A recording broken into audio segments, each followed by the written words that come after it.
Small towns look safe from the outside. They're the kind of places with porches that creak, diners that never close, and streets where everyone waves because everyone knows your name. But safety is an illusion. Behind those painted shutters and quiet sidewalks, stories gather. Stories that don't make the postcards or the welcome signs, because small towns carry secrets. And sometimes those secrets crawl out, in the flicker of a streetlight, in the silence of an empty road, in the memory of something that happened once and was never spoken of again. These are ghost stories. They're legends whispered to scare kids around a campfire. Many of them, they're real. They're the moments where normal cracked, something terrifying slipped through. Get cozy under your blankets, because we're going to places where the map runs out, the towns you drive through but never stop in. These are the scariest true stories from creepy small towns. Albino Farm Legends, Midwest, US. Every small town has a place you're warned not to go, a place whispered about at sleepovers, scrawled into local dares, circled on late-night drives when headlights cut through empty back roads. For Springfield, Missouri, that place was the Albino Farm. No one can agree when the stories began. Some say just after World War II, others swear the legends go back further. But they all carry the same chilling ingredients: a farm, a family, something that wasn't quite right about either one. The rumors grew like weeds, twisting into three main tales, each one more outlandish, more grotesque, and more unforgettable than the last. The first spoke of a caretaker, not a gentle old groundskeeper, but a pale figure with milky skin, sharp eyes, and a hatchet in hand. The kind of man you didn't want to meet in daylight, let alone on a dirt road at midnight. Teens said he lived to chase trespassers off the property, lurching out of the shadows with his blade raised, daring anyone to step further. The second story was darker still. It told of a secluded family, or sometimes an entire colony, that all shared the condition of albinism. Locked away from the outside world, they supposedly kept to themselves on the farm's hundreds of acres, only emerging under the cover of night. Outsiders claimed to glimpse their pale figures wandering the fields, eyes glowing in the dark like startled deer. The third legend was the most grotesque. A mad scientist, they said, had turned the farm into a kind of asylum. People with albinism were taken there, not to be cared for, but to be experimented on. Shackled and tested, their bodies warped by unholy curiosity. According to the whispers, the survivors roamed the land long after, their features twisted, their minds gone feral, hunting anyone foolish enough to trespass. You could laugh off one of these stories, maybe even two, but when the whole town is whispering three different versions of the same nightmare, the line between folklore and possibility starts to blur. By the 1970s and 80s, the Albino Farm had become a rite of passage. High schoolers piled into cars with nothing but flashlights and bravado, swearing they'd drive out to the old Sheedy property, the farm's real name, and return with proof. A broken fence post, a photo, a scar. Some said the caretaker's ghost still chased them away, hatchet gleaming in the beam of headlights. Others swore they saw pale silhouettes darting across the fields, silent as deer but watching from the tree line. And some never spoke of what they saw at all. They just went pale themselves, shook their heads, and refused to go back. The farm itself didn't help the rumors. Spring Lawn, later called the Sheedy Farm, had once been a grand 330-acre estate owned by Irish Catholic immigrants. But by the time the last of the Sheedy children died in the late 1970s, it was already slipping into ruin. Weather warped the buildings, weeds cracked through the paths, and silence settled heavily over the property. To an outsider, it looked less like farmland and more like a stage set for the kind of story no one survives. The surviving Sheedy relatives were forced to hire round-the-clock security just to keep people from storming the place. Even law enforcement grew tired of it.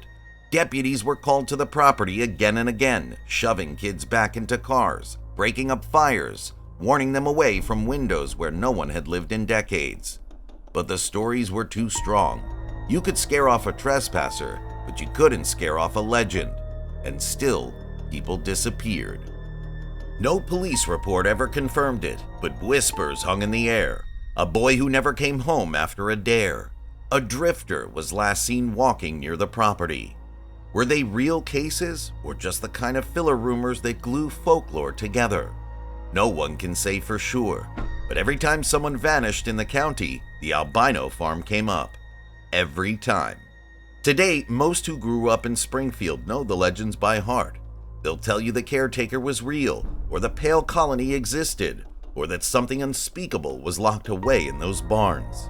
But press them for details, and the certainty starts to waver.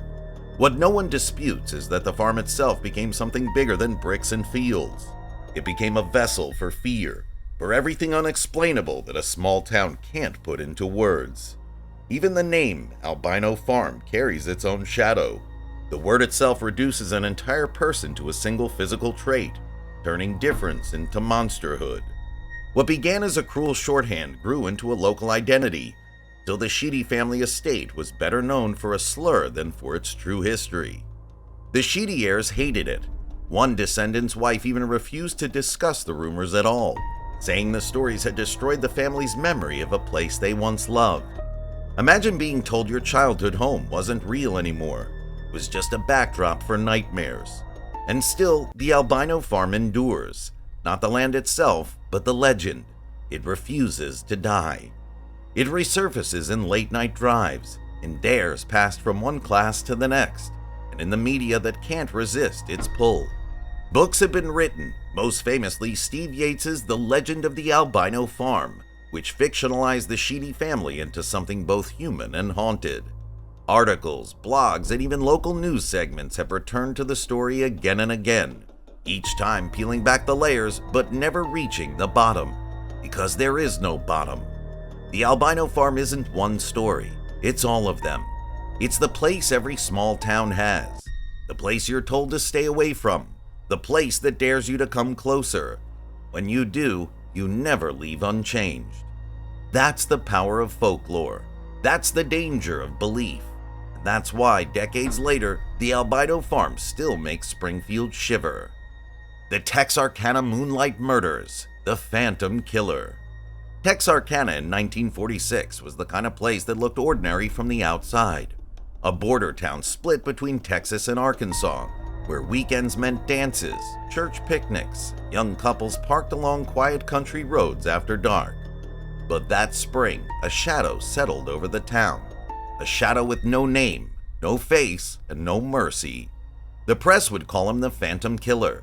To the people who lived there, he was the reason doors were bolted, curtains were drawn, and every footstep in the night felt like death approaching. It began on a cold February night. Jimmy Hollis, 25, and his girlfriend Mary Jean Loray, just 19, were parked on a secluded stretch of road on the Texas side of town.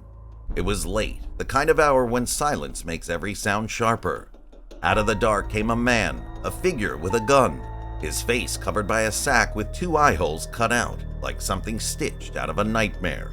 He ordered them out of the car. Then he smashed the butt of his pistol into Jimmy's skull with such force that it fractured the bone in 2 places. Jimmy fell, bleeding into the dirt, barely conscious. Mary Jean, terrified, begged for their life, but the Phantom showed no mercy. He assaulted her, mocked her pleas, and left both of them broken on the roadside. Only the approach of headlights scared him into disappearing back into the blackness. Against all odds, both Jimmy and Mary Jean survived, but the Phantom wasn't done. 1 month later, on March 24th, the nightmare escalated. Richard Griffin, 29, and Polly Ann Moore, just 17, were found dead in their car on another back road. Both had been shot in the back of the head with a .32 caliber revolver. The blood on the ground suggested they'd been executed outside the vehicle, then placed back inside like discarded dolls. The town murmured, uneasy but not yet panicked. Maybe it was random. Maybe it wouldn't happen again. But then, April came. Paul Martin and Betty Jo Booker, both teenagers, spent their Saturday night at a local dance. They never made it home. By morning, Paul's body was discovered first. He'd been shot 4 times. Hours later, Betty Jo's body was found nearly 2 miles away. She too had been killed with a .32. She'd also endured something far worse before her final breath. Now Texarkana understood. This wasn't random. This was a predator hunting its streets. Panic spread like wildfire. Suddenly, lovers' lanes were empty. Neighbors stayed indoors after sundown. Guns were bought in record numbers. Police began patrolling rural roads, but the Phantom was always one step ahead. Then May came, with it the most brazen attack yet. On the night of May 3rd, Virgil and Katie Starks were at home in Miller County, Arkansas, their farmhouse isolated, surrounded by dark fields. Virgil sat in his armchair listening to the radio. A window beside him framed the night like a painting. Then the glass shattered. 2 shots rang out. Virgil slumped forward, dead before he hit the floor. Katie rushed to the phone, panic driving her, but before she could call for help, bullets tore into her face. Somehow, impossibly, she survived. Half blind, bleeding, she stumbled out of the house and into the fields. She ran toward the faint light of a neighbor's home, collapsing at their doorstep. The Phantom had struck again, but unlike his other victims, Katie lived to tell the story. By then, Texarkana was no longer just frightened. It was living under siege. Families nailed blankets over their windows. People slept with shotguns by their beds. The phrase dreaded sundown became part of everyday life. Law enforcement from both Texas and Arkansas poured into the area. Among them was Texas Ranger Manuel Lone Wolf Gonzalez, a tall, sharp-eyed officer with a reputation for style as much as determination. But even with rangers, sheriffs, and local police swarming the town, the Phantom seemed untouchable. He left no fingerprints, no clear witnesses, only terror. False confessions began to pour in. Men desperate for attention claimed to be the Phantom. Neighbors turned against neighbors, pointing fingers. One college student even left behind a suicide note claiming responsibility, but it was another dead end. There was one suspect who stood out, Ul Swinney, a petty criminal with a history of theft, burglary, and assault. His girlfriend, picked up by police, gave a chillingly detailed account of the murders, details investigators had never made public. For a moment, it seemed like the case had cracked wide open, but then her story shifted. She recanted, changed her claims, and in the end married Swinney, making her testimony inadmissible in court. Without her, prosecutors had no case.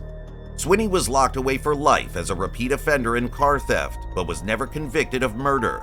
He would be released decades later. To this day, many believe he was the Phantom. Others insist the real killer was never caught at all. As the months passed, the killings stopped. The Phantom seemed to vanish into the same shadows he had emerged from, but his absence brought no closure, just silence. Years later, Hollywood would come calling. In 1977, a low-budget horror film titled The Town That Dreaded Sundown was released, dramatizing the murders. Its tagline promised chills. The film blurred fact with fiction, angered some locals and thrilled others, but it kept the legend alive. The real case, however, remains unsolved. Newspapers revisited it on anniversaries. Theories flourished, but the truth was never revealed. What remains is a story of fear itself, a reminder that safety can vanish in an instant, that even in small towns, under the soft glow of moonlight, the ordinary can become a hunting ground. Small towns hide their ghosts well. Some linger in rotting farmhouses, others haunt the edges of moonlit roads, and some are stitched into stories that sound too wild to believe till you realize they're real.